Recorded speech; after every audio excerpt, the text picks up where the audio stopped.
Relation মানে শুধু তো মেন্টাল অ্যাট্রাকশন না, ফিজিক্যাল অ্যাট্রাকশনও। এবং আত্মহত্যা আমি বলছি বলে আমি তোমাকে বলছি যে অনেক সময় দেখা যাচ্ছে যে কলেজে পড়াকালীন ছাত্রছাত্রীরা তাদের মধ্যে একটা ফিজিক্যাল রিলেশন এস্টাবলিশ হলো, তারা সমস্ত কিছু প্রোটেকশন বা ইত্যাদি সম্পর্কে তাদের সম্যক ধারণা নেই।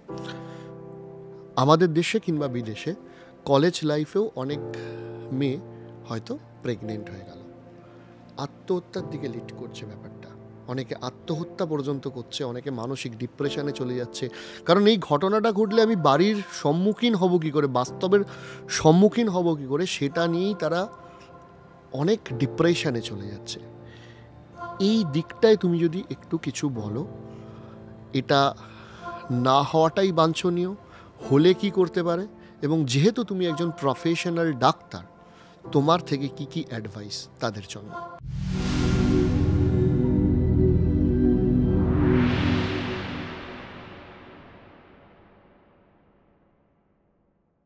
এটা দুর্ভাগ্যজনক যে আজকে 2024-এ দাঁড়িয়ে আমরা মোটামুটি পৃথিবীর মোটামুটি একটা লিডিং জনসংখ্যার দেশ হয়েও সেক্স, মোটামুটি না, সব থেকে জনবহুল দেশ।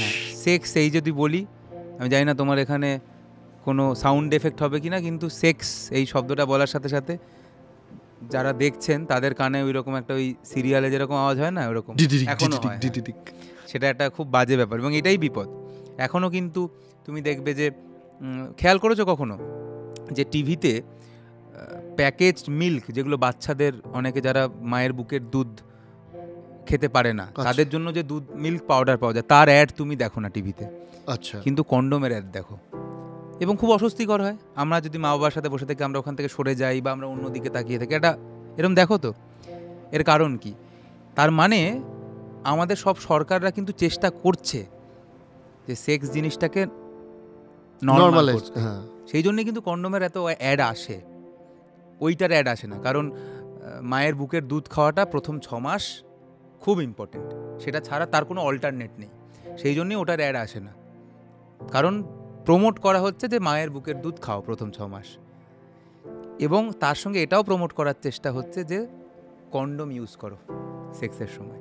কিন্তু এই কন্ডোম, সেক্স, এই শব্দগুলো একেবারে নিতে পারে না মানুষজন, শুনতে পারে না। তাই আমার মনে হয় যে আরও চেষ্টা হচ্ছে, আরও বেশিভাবে প্রথম থেকেই সেক্স এডুকেশানকে খুব নর্মালাইজ করা উচিত আমাদের এই পুরো এডুকেশনের মধ্যে, এবং প্রথমেই বুঝে নেওয়া উচিত যে কী কী প্রিভেনশন আছে। কারণ sex is a very normal, মানে একটা নর্মাল ফিজিক্যাল অ্যাক্টিভিটি, নর্মাল, খুব সাধারণ। যে কোনো, অবশ্যই আমাদের এখানে একটা এজ আছে আইনের দিক থেকে আমি বলছি, কিন্তু তারপরে ধরো যখন একটা ছেলে মেয়ে মিশছে, আমি তো সেটাকে বলতে পারি না এরা অপরাধ কিছু করছে, বা কলেজ গোয়িং যদি ছেলে মেয়ে কিছু, তারা যদি ফিজিক্যালি ইন্টিমেট হয়, আমি তো বলতে পারি না এটা অন্যায়। আমি বলতে পারবো অন্যায়? বলতে পারবো না। সরকারি নিয়মও বলা যাবে না, কোনোভাবেই বলা যাবে না। তাই আমার মনে হয় যে সমস্যাটা যেখানে হচ্ছে যে এদের সেই শিক্ষাটার অভাব। মানে এরা জানে না যে এক্স্যাক্টলি কী ব্যাপার, সেফ পিরিয়ড কী, কন্ডোম কী, ওসি পিল কীভাবে খেতে হয়, বা আর কি কি মেথড রয়েছে যেটার সাহায্যে আমরা প্রেগনেন্সিকে আটকাতে পারি। এই জিনিসগুলো সম্পর্কে আরও বেশি করে চর্চা হওয়া দরকার। যেরকম খুব সিম্পলি আমি একটা নর্মাল একটা ইউজফুল মেথড বলি, যে একটা মেয়ের, ধরো প্রতিটা মেয়ের শরীরে একটা সাইকেল চলে, মোটামুটি অন অ্যান অ্যাভারেজ 28 দিনের। 28 দিন অন্তর অন্তর একটা মেয়ের ব্লিডিং স্টার্ট হয়, 4-5 দিন ব্লিডিংটা চলে। তো এই যে ব্লিডিংটা স্টার্ট হলো, যেদিন ব্লিডিং একটা মেয়ের স্টার্ট হচ্ছে, এটা হচ্ছে ডে 1, ঠিক আছে? এই ডে 1 থেকে মোটামুটি ডে 8 অবধি আমরা বলি সেফ পিরিয়ড। আবার যখন নেক্সট বার ব্লিডিংটা হবে, তার আগেরও 8 দিন আমরা বলি সেফ। আচ্ছা, ঠিক আছে, বোঝাতে পারলাম? তার মানে ধরো কোনো একটা মেয়ের এই মাসের 1 তারিখ ব্লিডিং স্টার্ট হলো, তারপরে নেক্সট ব্লিডিংটা যদি 28 দিনের সাইকেল হয়, তাহলে আবার মাসের 29 তারিখ গিয়ে আবার নেক্সট ব্লিডিংটা স্টার্ট হবে। তাহলে 1 তারিখ থেকে 9 তারিখ, আবার ওদিকে 20 থেকে 29, মোটামুটি বলছি এটা সেফ পিরিয়ড। তার মানে এর মাঝে প্রেগনেন্সি হওয়ার সম্ভাবনা কম, নীল বলছি না, তবে নেই বললেই চলে যদি 28 দিনের সাইকেল হয়। তাহলে এটা জানা উচিত। তাহলে এই টাইমটায় মোটামুটি সেফ সেক্স বলা যায়। যে প্রথম 9 দিন, শেষ 7-8 দিন, মাঝের টাইমটা আনসেফ। আচ্ছা, তাহলে এটা একটা নর্মাল মেথড হয়ে গেল। আমরা মানে খুবই একটা ইজি, মানে এই ক্যালকুলেশনটা যদি কেউ জানে যে আমার সামান্য ডেট মনে রাখার জাস্ট বিষয়। পিরিয়ডসের ডেটটা আমি মাথায় রাখবো। কোনো মেল ফ্রেন্ড থাকলে তার ফিমেল ফ্রেন্ডকে জিজ্ঞাসা করলে সে আরামসে এইটা একটা খুব নেক্সট খুব ইউজফুল। আমি মনে করি যে condom is a very useful tool. কারণ আজকালকার দিনে আরও একটা জিনিস যেটা খুব বেড়ে যাচ্ছে, সেটা হচ্ছে multiple sexual partner.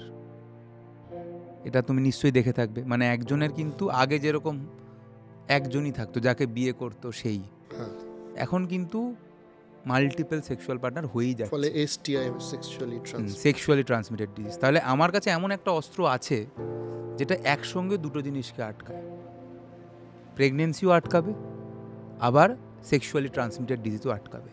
Sexually transmitted ডিজিজটা কিন্তু ভালো না, তার মধ্যে এইচআইভির মতো ডেঞ্জারাস অসুখ আছে যেটা একদম প্রাণ নিয়ে নেবে। সিফিলিস গনোরিয়ার নয় ট্রিটমেন্ট আছে, কিন্তু এডস টেডস হলে তো হয়ে গেল।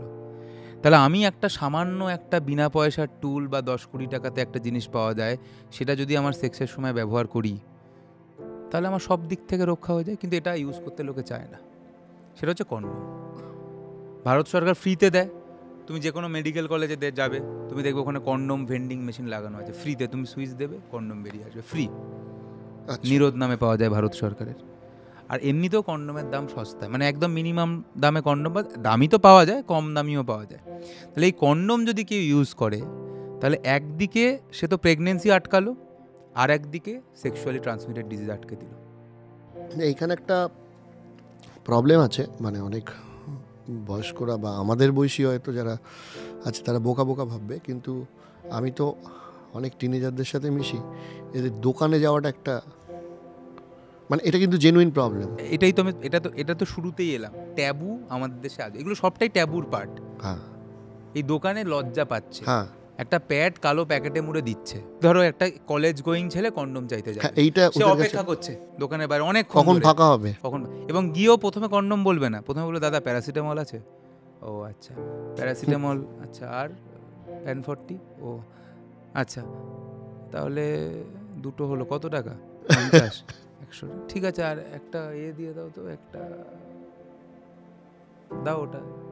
এবার এখন ওরাও বুঝে যায় যে কি আর একটা কি চাইছে, এবং বাকি ওরা ওই জন্য সামনে সাজিয়ে রাখে। হ্যাঁ, তো এটা পুরোটাই এটা ট্যাবুর পার্ট, এবং এইটার জন্যই কিন্তু কোথাও না কোথাও সমস্যা হচ্ছে। যদি কেউ, আমার মনে হয় এই কন্ডোম ইউজ আর এই যে সেফ, তোমাকে একটা পিরিয়ড ক্যালকুলেশন বললাম, সাধারণ একটা অঙ্ক, এই দুটোই যদি থাকে, আমার মনে হয় আমাদের দেশের জনসংখ্যা কন্ট্রোল হয়ে যাবে, সেক্সুয়ালি ট্রান্সমিটেড ডিজিজ কমে যাবে।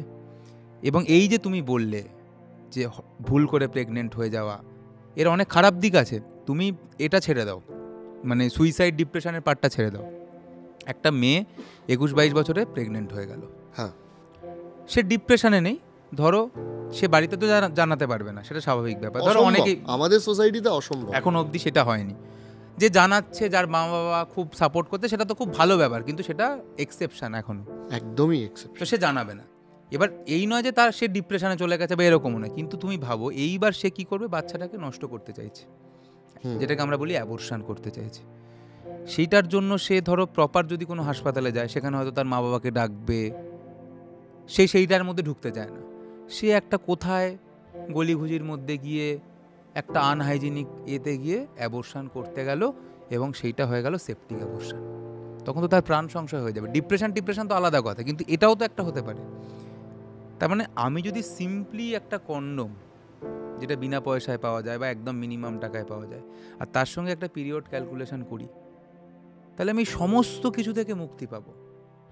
তাই আমি এটাই বলবো যে এই সেক্সুয়াল হেলথ অ্যাওয়ারনেস আরও বেশি প্রমোট করা উচিত। এবং আমি এই জন্য চেষ্টা করি বরাবর, তুমি আমার ভিডিও দেখে থাকবে, আমি বারবার, আমি গাইনিকোলজিস্ট না হওয়া সত্ত্বেও আমি বারবার এই প্রেগনেন্সি, এই সমস্ত যে মেথড, এগুলো নিয়ে বারবার আলোচনা করি।